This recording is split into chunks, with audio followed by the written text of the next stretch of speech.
If you're a health enthusiast, you need to know this. Zimbabwe reports its first Mpox cases.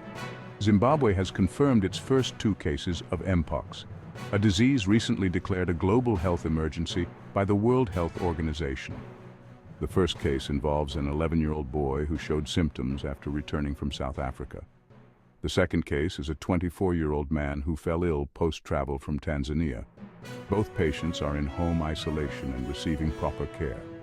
Authorities are actively tracing contacts to prevent further spread. The Zimbabwean Health Ministry reassures the public that the situation is controlled. No need to panic, but stay informed.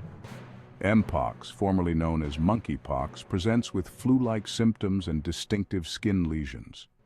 While generally mild, it can lead to severe complications, even death in some cases. Close monitoring and preventive measures are key. So far in Africa, there have been over 7,500 confirmed cases this year, with 32 reported deaths. Safety tip: if you experience symptoms, consult a healthcare provider immediately. Stay safe, stay informed.